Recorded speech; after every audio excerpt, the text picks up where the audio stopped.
Уважаемые участники конференции, рада вас приветствовать. Перед вами доклад с названием «Куда дует ветер. Курс на еду Росминздрав.ру». В докладе представлены результаты социологического опроса по отношению средних медицинских работников к переходу к непрерывному медицинскому образованию.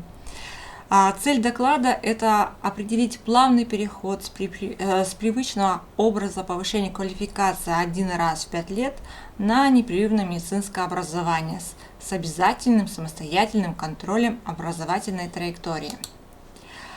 Основным методом проведения социологического опроса являлось интернет-голосование. Опрос проводился по специальной разработанной нами анкете, представленной на образовательной платформе Прометей. Все вопросы были сформулированы согласно целям и задачам исследования. В анкетировании приняли участие 252 специалиста со средним медицинским образованием. Это специалисты, обучающиеся у нас в Институте повышения квалификации и проходившие обучение по дистанционной форме с электронным обучением. Рекомендуемый возраст участников анкетирования составил людей от 21 года и старше. Опросный лист составлял 39 вопросов.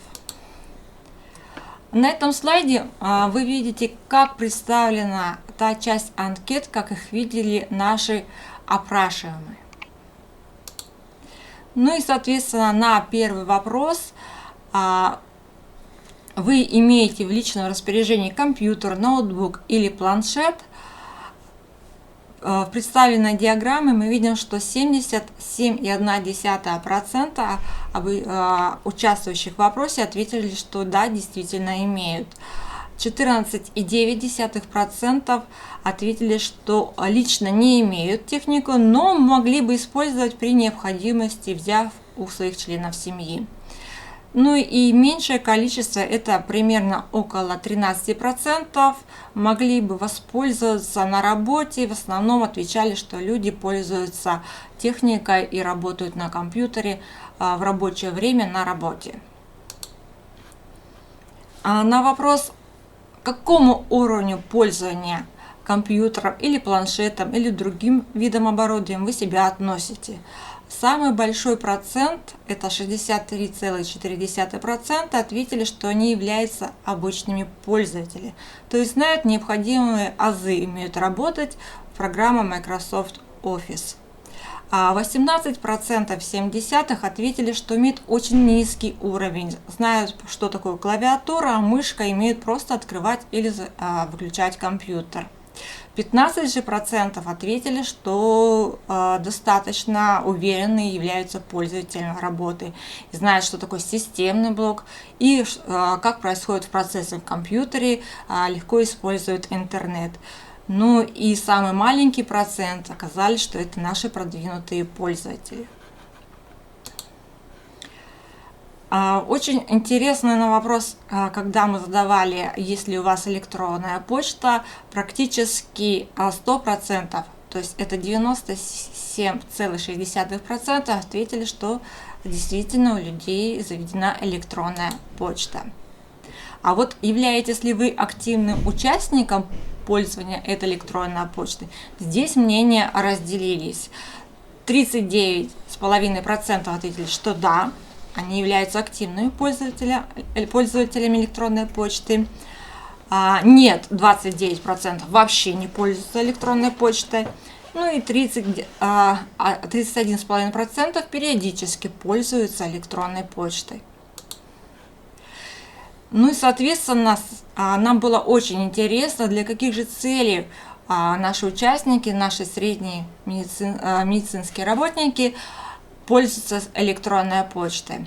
Так как мы видим на диаграмме, здесь очень большой процент. Это связано с тем, что опрашиваемые отвечали на несколько ответов. То есть самый большой процент, это 56,1%, это деловая переписка. А 33% ответили, что осуществляют покупки по электронной почте. 33,6% это авторизация. Все остальной процент мы видим по 1-2 участника ответили, что это работа на сайте госуслуг, это работа это пользование электронной почтой для обучения, для пользования для удаленного обучения и так далее. Также нам было очень интересно, как же наши участники знают о социальных сетях. И оказалось, что 91,9% зарегистрированы в социальных сетях. 6% сказали нет. И около 4% сказали, что вообще не помнят, зарегистрированы люди в социальных сетях или нет. Ну и на вопрос, в каких же все-таки социальных сетях вы зарегистрированы, оказалось, что участники зарегистрированы вообще в нескольких социальных сетях. Самый распространенный, конечно, у нас является Инстаграм, Одноклассники, Фейсбук, ВКонтакте. Есть процент в Твиттере, ну и других очень нераспространенных социальных сетях. А вот когда мы спрашивали об активности участия в социальных сетей, оказалось, что не так уж активны наши опрашиваемые, что 69,8% не так уж они и активны, а всего лишь 28% активных участников, которые пользуются социальными сетями. Ну, мы все-таки задавали вопрос как же вы все-таки пользуетесь в социальных сетях. Имеется в виду выкладывание фотографий, оценивая посты, пишете ли вы в комментариях. Те, кто активно пользуется, ответили, что да, делают пометки, комментируют, ставят оценки. Нет, это вот 44%, практически половина сказали, что вообще никак не комментируют, не участвуют в работе в своих социальных сетях. Было очень интересно мнение о регистрации в YouTube. Оказалось, что зарегистрировано всего лишь 32% опрашиваемых, а 64% сказали, что вообще нет. Но при этом, как мы видим на диаграмме, материалы все-таки на YouTube очень активно просматриваются. Это практически 65%. Ну и, соответственно, самый, как мы видим, распространенный мессенджер, программа. Мы решили задать вопрос: используете вы программы для общения, WhatsApp, Facebook или другие? Оказалось, что действительно в наше такое время, что 91,5% участвуют и имеют на первом месте эта программа WhatsApp. Практически у всех установлен WhatsApp, на втором месте это Instagram, на третьем месте занимает у нас Telegram, контакты, ну и самый маленький процент это Viber, и которые там вообще кто-то и не понимает, что за какие-то программы. Но вот мы видим, что 3 участника, это WhatsApp, Instagram и Telegram, являются активными программами для общения. Ну, на слайде мы видим представлены показатели пользования поисковых систем интернет. Как видно, что Яндекс и Google опережают все другие поисковые системы. Ну и, соответственно, мы подошли о регистрации на сайте Росминздрав.ру. И согласно диаграмме круговой, что 76 9,7% участников все-таки зарегистрировалось на ЕДУ Росминздравнадзор. Мы понимаем, что с этого года наши средние медицинские работники вошли в непрерывное медицинское образование. Соответственно, нужно зарегистрироваться на этом сайте, открыть свой личный кабинет и начать плавно переходить к периодической аккредитации тех, у кого заканчивается сертификат специалистов, для того, чтобы получить периодическую аккредитацию. Ну и для этого мы задавали вопрос, знают ли наши средние медицинские работники, сколько же баллов нужно в НМО в среднем набрать в год. Оказалось, что 80% опрашиваемых знают, что нужно в год набирать 50 баллов. Ну и такой интересный, наверное, немножко провокационный вопрос. Условия непрерывного медицинского образования средних медицинских работников отличаются ли от врачебных? И наши участники ответили практически большинство, что отличаются. Они считают, что условия средних медицинских работников отличаются от врачебных. Ну, так как все, что новое, непонятно, на вопрос, кто должен организовывать образовательную траекторию в системе непрерывного медицинского образования среднего медицинского персонала, большинство, это 58%, 142 участника ответили сам специалист. Но все-таки где-то 22,4% считают, что за это должна отвечать главная медицинская сестра. И 48,2%, это 118 человек, решили, что все-таки специалист отдела кадров должен организовать всю образовательную траекторию в системе непрерывного медицинского образования. А вот кто должен контролировать накопление кредитов, баллов того же среднего медицинского работника, здесь уже побольше процент. Мы видим, что все считают, что сам специалист – это 201 человек, то есть 82% считают, что должен отвечать сам за и контролировать набор баллов, набор кредитов. Но также и главная медицинская сестра должна, наверное, помогать. Так считают наши участники, это 26 человек. И специалисты также отдела кадров, это 50 человек, 20,5% считают, что эти люди должны помогать и должны контролировать за накоплением баллов медицинских работников. Так как мы знаем, что у большинства медицинских работников существует два сертификата, то есть люди проходят несколько учеб, и эти сертификаты заканчиваются. Соответственно, при переходе на непрерывное медицинское образование, при оформлении периодической аккредитации, получении аккредитации, возникает очень много вопросов. И вот вопрос, если одного специалиста несколько специальностей, сколько же он должен набирать в баллы кредитов НМО в год?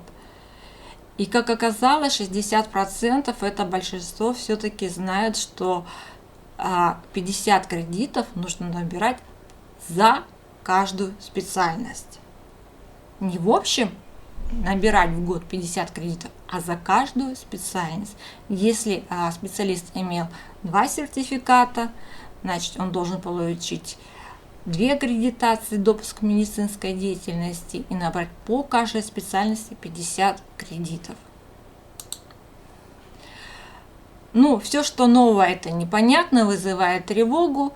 И на вопрос, вызывает ли у вас новая система непрерывного образования тревогу или психологический дискомфорт, ответили практически большинство, что да, это 47,8% ответили, что тревогу все-таки вызывает переход на непрерывное медицинское образование.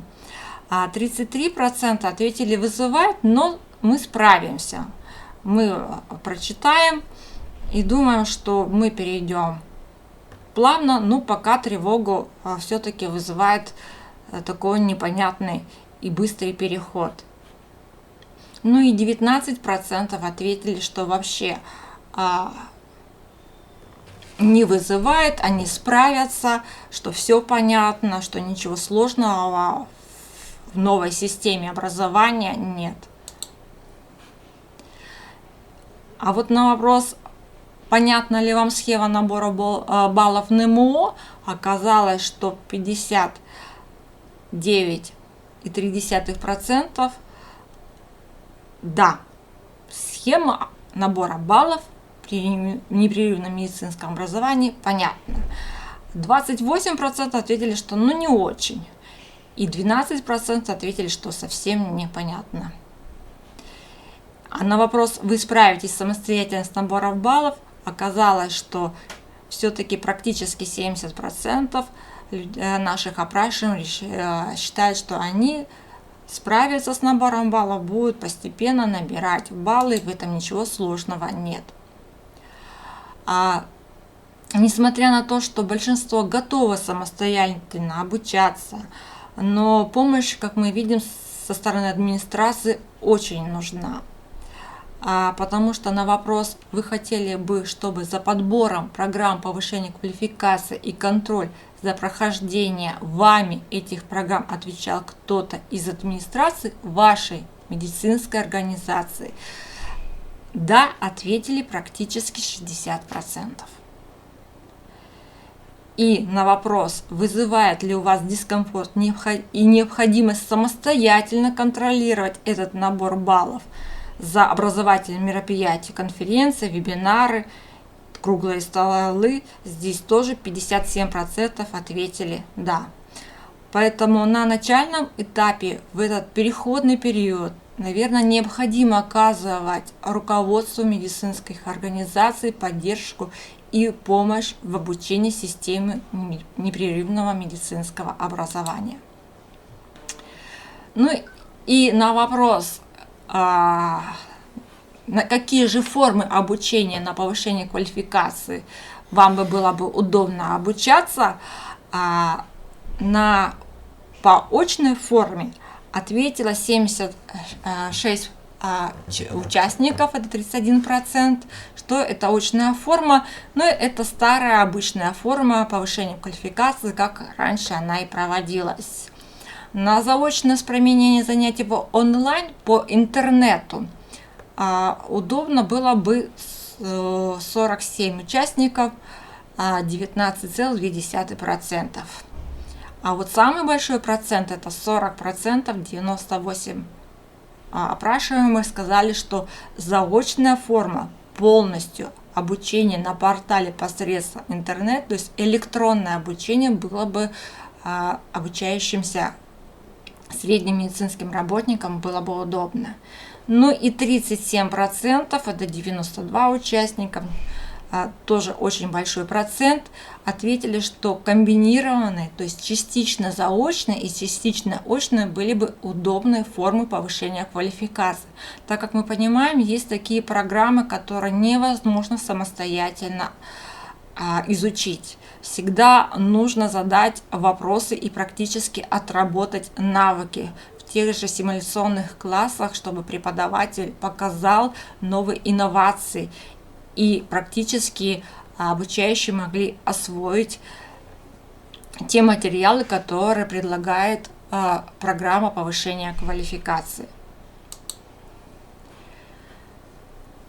На вопрос, так как многие очень бы хотели, как мы видим на предыдущем слайде, обучаться на повышение квалификации с помощью электронного обучения или комбинированного вида, вызывает ли у вас беспокойство обучения на образовательном портале посредством интернета? Беспокойство вызывает у 32,2% опрашиваемых, иногда 24%. Возникают ли у вас трудности при работе на образовательных порталах? Вот у нас в институте образовательный портал – это программа «Прометей». И сейчас практически 100% наших слушателей проходят обучение в связи с тем, что у нас сейчас идет ограничение по очному обучению, и мы перешли на электронно-дистанционное обучение. И как мы видим на этой круговой диаграмме, практически 30% на 3 части разделенная круговая диаграмма, что да, 27% возникают трудности, 33,7% иногда и 38,6% не возникает.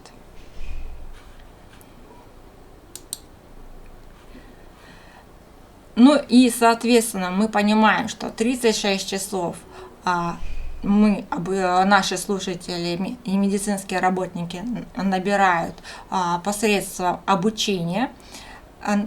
По повышению квалификации это небольшие модули, но 14 баллов ежегодно нужно будет набирать при помощи образовательных мероприятий, таких как конференции, вебинары, круглые столы или тестирование, которые предлагает нам портал НМО. И при вопросе, какие же формы проведения образовательных мероприятий вы предпочли, оказалось, что мнение участников разделилось. То есть в обычной форме, как это было раньше, в аудиториях, 52,5% хотели бы присутствовать на этих мероприятиях.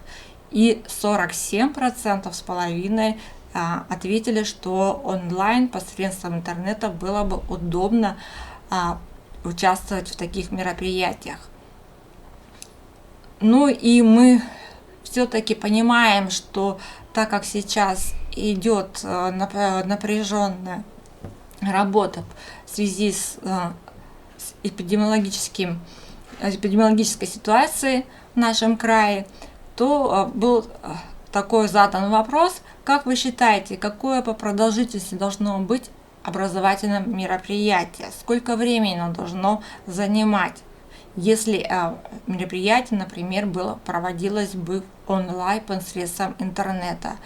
Как мы видим, большинство участников считает, что от 2 до 3 часов такое мероприятие должно проводиться.